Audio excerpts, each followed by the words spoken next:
O que é o pensamento de primeira ordem? É exatamente o pensamento emocional que você tem ao receber uma determinada notícia. Então você recebe a notícia que o time da Ethereum provavelmente vai atrasar o Deacon Fork. Qual que é a primeira reação que você tem? Ethereum é horrível. Pô, esse ativo. Pô, o time não cumpre. Pô, tá atrasado, vai cair. Essa é a primeira reação. Porque é a reação natural de quando a gente escuta atraso. Da mesma forma que a gente recebe a informação do Fed. Fed vai manter a taxa de juros elevada. Nossa, esse marasmo, esse tédio do mercado de cripto vai continuar por ainda mais tempo. Então, esse é o primeiro pensamento que você vai ter. É natural, o pensamento de primeira ordem. O que bons analistas fazem? E esse é o grande diferencial dos bons analistas. Analisam o mercado através do pensamento de segunda ordem. O que é o pensamento de segunda ordem? É você pegar e interpretar aquele fato. Então, assume a visão das pessoas desse pensamento de primeira ordem. Então, tá bom, a gente entendeu as pessoas animadas. Agora, então, vamos analisar os fatos de uma forma mais ampla. Entender qual que é o resultado disso. Então, agora eu vou fazer o pensamento de segunda ordem junto com vocês. Primeiro, dessa notícia da Ethereum. Qual é o primeiro ponto que eu quero que vocês entendam dessa notícia da Ethereum? É que esse comentário do Tim Beacon, ele basicamente dá pra gente um norte muito claro de quando as atualizações vão acontecer. Perceba que ele comenta, né, que a gente vai, se esse, primeiro ele comenta, olha, se a DevNet 9, que é a última DevNet, ocorrer bem, eu acredito que a gente vai poder colocar nas testnets públicas. E ele adiciona que eles deveriam focar para conseguir entregar isso antes da DevCon, da DevConnect. Inclusive, eu vou até para essa conferência no final do ano. E depois ele comenta justamente já trazendo clareza do roadmap de como eles querem testar pela Sky, Goliard e Sepolia, para então viabilizar a ocorrência dessa testnet. E depois os desenvolvedores entram em discussões, mas no final eles concordam que eles deveriam esforçar ao máximo para conseguir fazer a DevNet before, né? Ou seja, antes da DevConnect. E eles também falam que eles deveriam fazer o teste na Goliard antes da Sky. Então, basicamente eles definem. Então perceba que aquela notícia super sensacionalista, na verdade, cara, não faz muito sentido. Porque beleza, vamos lá. Qual que é o melhor cenário? O melhor cenário os desenvolvedores conseguem testar antes da DevCon e a gente tem a implementação no final do ano dessa atualização. Esse é o melhor cenário. Qual que é o pior cenário médio? Posto que as coisas dão certo, que é o que eles estão trabalhando, o que eles estão colocando. Olha, a gente está sendo bem sucedido na nossa questão da nossa atualização da DevNet 9. É que essa atualização, no pior cenário, acontece ali entre final de janeiro ou fevereiro do ano que vem.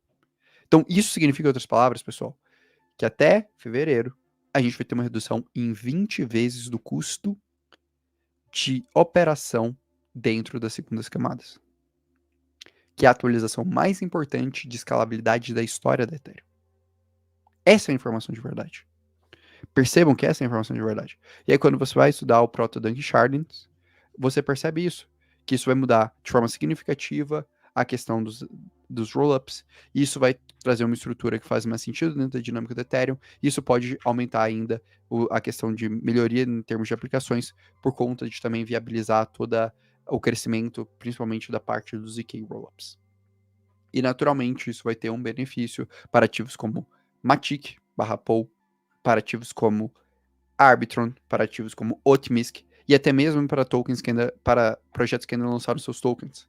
Isso daqui vai impactar positivamente a ZK Sync, por exemplo, ainda está com problemas de estar com taxas não tão baratas quanto eles gostariam. E isso provavelmente viabiliza já muito mais um airdrop do ZK Sync. Isso daqui reduz taxa para uma Starknet que está sofrendo com essa dinâmica. Isso daqui aumenta significativamente, por exemplo, a capacidade de crescimento da Base. E naturalmente isso reflete na Ethereum. Porque Ethereum vai sugar uma parte de todas essas taxas. Então percebam como a notícia ela não é tão negativa assim, ela notícia é positiva. O que eu estou falando é que a gente vai começar a dar um passo muito grande para resolver o problema de escalabilidade da Ethereum até fevereiro do ano que vem. Isso no pior cenário, posto que a DevNet 9 funcione. Então, essa é a primeira interpretação da notícia que eu queria trazer para vocês. Para quebrar um pouco essa mística, vamos dizer assim, de uma certa forma negativa.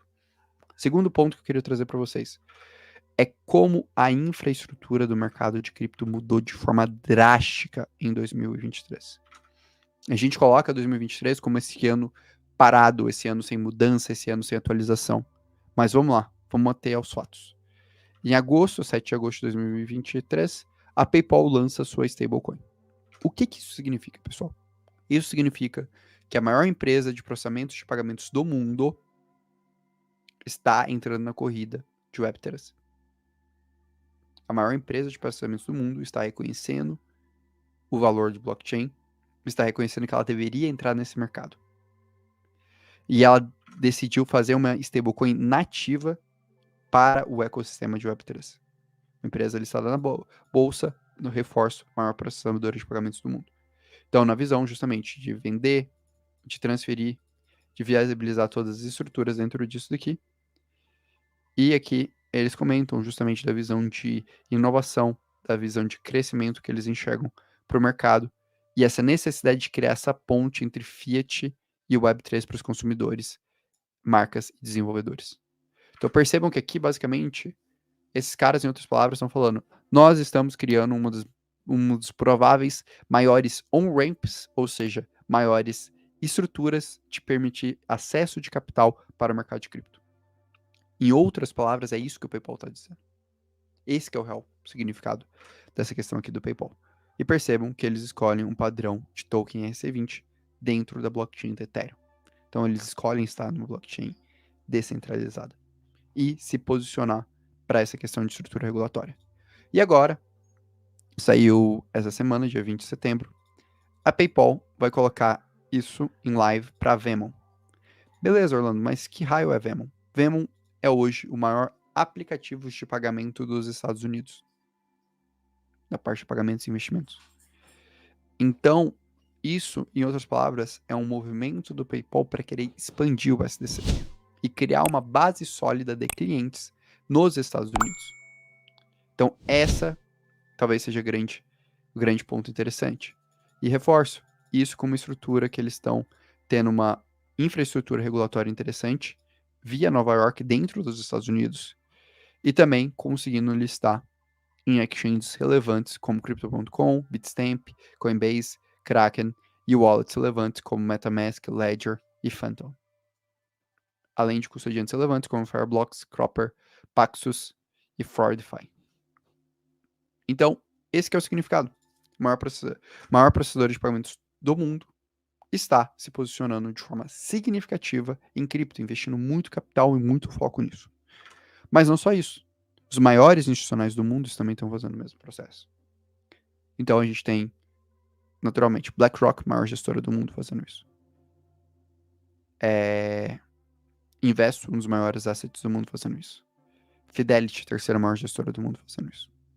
Então a gente tem um processo constante para tal, que inclusive também vai desembocar final deadline para esses cases serem aprovados ou não, março do ano que vem, com a visão dos times de análise da Bloomberg de 95% de aprovação disso daqui. Em outras palavras, além da grande avenida de usabilidade de stablecoin e também de criar uma infraestrutura que o risco regulatório é muito menor por parte do PayPal de stablecoin que está sendo desenvolvido, a gente também tem a segunda e a terceira maior gestoras do mundo com uma probabilidade de 95% de lançar o produto que os grandes fundos de pensão, os grandes fundos de seguros, os grandes fundos de fundação querem para entrar e se posicionar com uma pequena porcentagem do seu portfólio em cripto. Esse é o cenário que a gente está desenhando em 2023. E aí, é simples fazer a soma. Estou falando de 17 bilhões de dólares sob gestão desses grandes fundos, que eventualmente 1% pode entrar no mercado de cripto.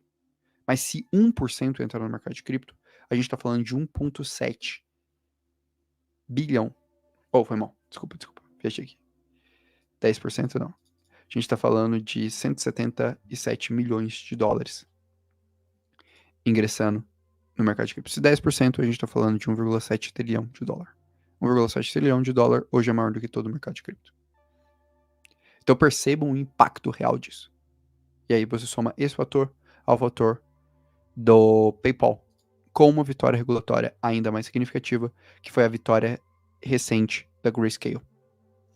Então é esse todo o cenário que a gente está desembocando. E por que eu fiz tudo isso? Porque eu quero trazer um resumo muito simples do que está acontecendo em 2023 para vocês, pessoal. A maior empresa de pagamentos do mundo está lançando sua própria stablecoin na rede de Ethereum. A maior gestora do mundo está fazendo pedido de spot de ETF Spot Bitcoin, que é o ETF que impacta realmente o preço. A terceira maior gestora do mundo está fazendo pedido de ETF Spot de Bitcoin. No ano que vem, ou no final desse ano, nós teremos a atualização de escalabilidade mais importante da história da Ethereum, que vai impactar todo o seu ecossistema de Layer 2 e tende a ter um impacto significativo no crescimento do mercado.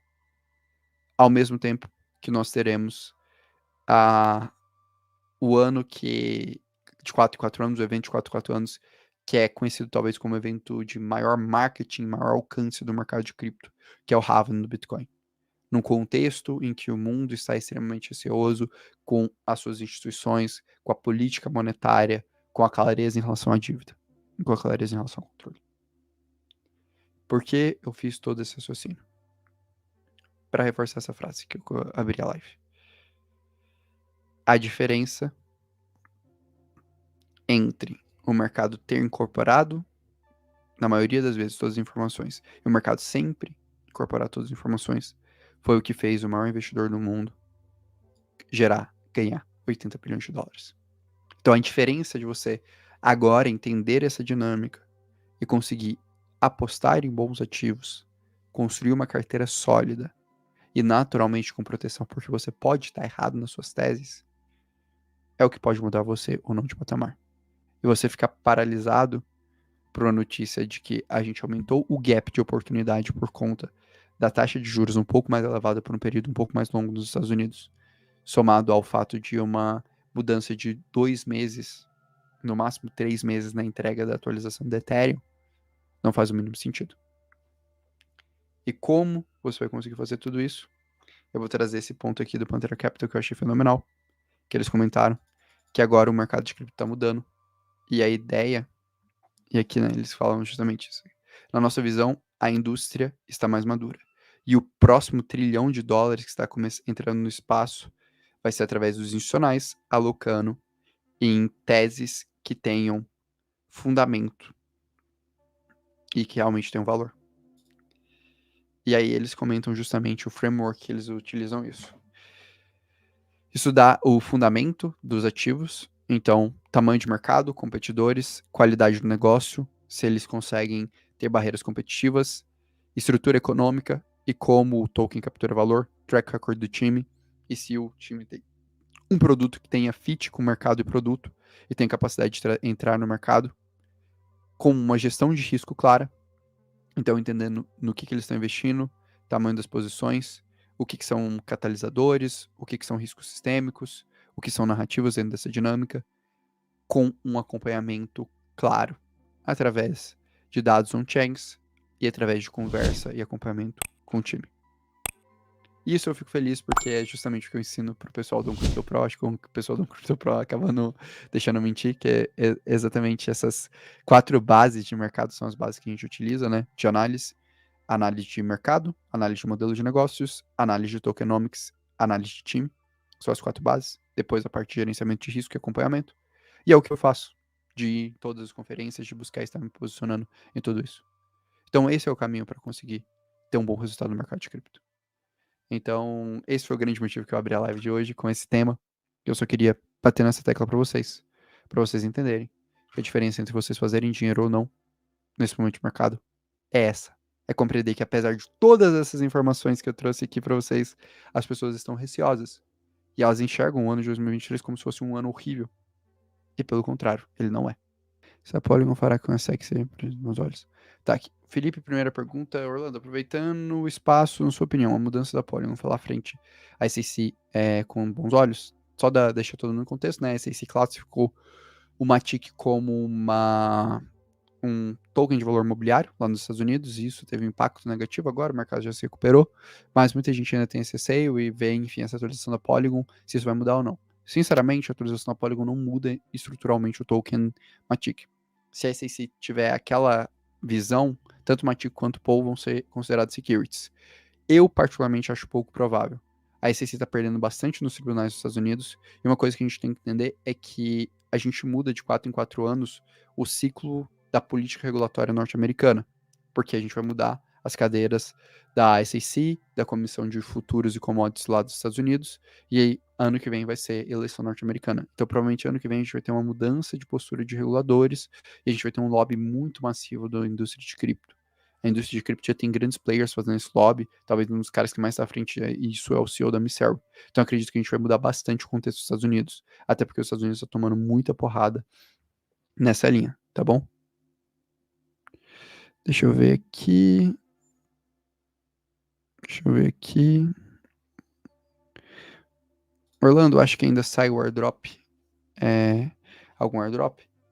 Então, provavelmente o Layer 0. O Layer 0 é o airdrop mais quente do momento, tá? Eu acho que ainda dá tempo, vale a pena estar interagindo. Acho que o Thiago sempre fala, né? Se no sair o snapshot, interaja. O pessoal do Crypto Pro já está interagindo há algum tempo com o Layer 0. Mas se eu fosse apostar em um airdrop para sair esse ano, seria o Layer 0. E a parte de soluções de segunda camada, talvez para primeiro ou segundo semestre de 24. Muito provavelmente. O pessoal falando, uma janela de compra barato. O pessoal perguntando sobre Astar. Cara, acho que Astar do mercado, das pratinhas da Polkadot, é o cara que tá mais fazendo sentido. Assim, é o case que eu mais vejo potencial dentro do mercado. Pessoal merecendo aqui ele drops 100 vezes o token de governança, o token utilitário. Então,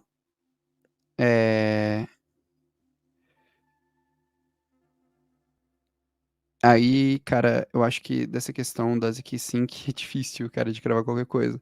E entenda uma coisa, pessoal, é muito difícil você especular a utilidade de tokens que ainda não foram lançados. O que a gente sabe até agora sobre ZK Sync? Que vai ter um token porque a funcionalidade dos ZK Porters, que é a principal solução deles, precisa de um token necessariamente.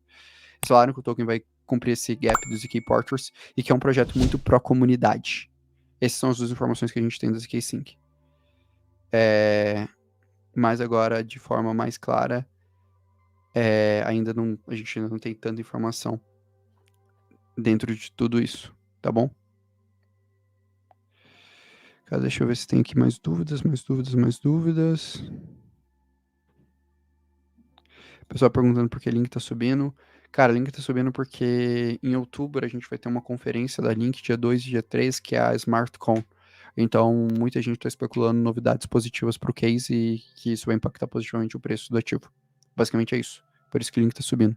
Particularmente até a gente aumentou a posição lá no Crypto Pro, na nossa carteira, a gente conseguiu surfar um pouquinho dessa alta. Mas a grande questão é depois ver o que vai ser entregue. Eu até me inscrevi para assistir a conferência online, a conferência para assistir online ela de graça, eu queria ir, mas acabou que, cara, como eu vou pra DevConnect, ficou meio punk de ficar saindo toda hora, minha namorada já tava querendo me matar. Mas eu vou acompanhar ela online e aí, eventualmente, vou trazer os insights. Se vocês quiserem, até posso fazer uma live só comentando sobre Link. Beleza? Então, pessoal, acho que, cara, de modo geral era isso que eu queria trazer pra vocês. Ah, o pessoal mandou, caraca. Que engraçado, é a primeira vez que a gente recebe um superchat na história desse canal. Tô até feliz, cara. Nunca tinha recebido um superchat. Assim, caraca, que louco. É engraçado. É porque eu habilitei, acho que ontem, antes de ontem, isso. Então, tipo, é novidade. Cara, o que você acha de Synthetix e QNT? QNT eu não conheço, tá, Jonathan, mas Synthetix. Synthetix é um case que ele foi criado em 2017. É um case bem que, assim, conseguiu crescer muito bem, surfar a onda de DeFi, mas que ele teve seu travamento por conta de que o mercado de derivativos sofreu uma pressão muito forte regulatória. Então, eu acho que, assim, enquanto a gente não tiver definição regulatória, eu não teria uma posição tão significativa em sintéticos. Particularmente, eu não tenho posições sintéticas justamente por conta dessa indefinição regulatória. Eu acho que o mercado de derivativos e de futuros, ele em algum momento pode migrar sim para blockchains públicas, abertas. Hoje, ele é majoritariamente em exchanges centralizadas, mas para mim, a falta de clareza dessa estrutura regulatória é um pouco difícil de se construir. De forma resumida, é isso, tá bom? Então, acho que é isso que eu tinha, pessoal, para passar para vocês.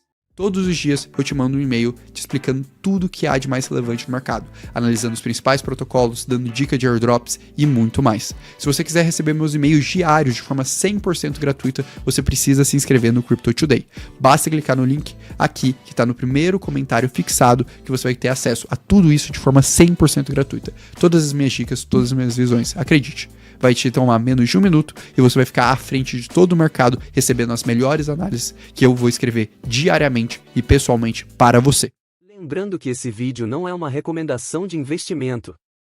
Se esse vídeo agregou, por favor curta e compartilhe. Até a próxima.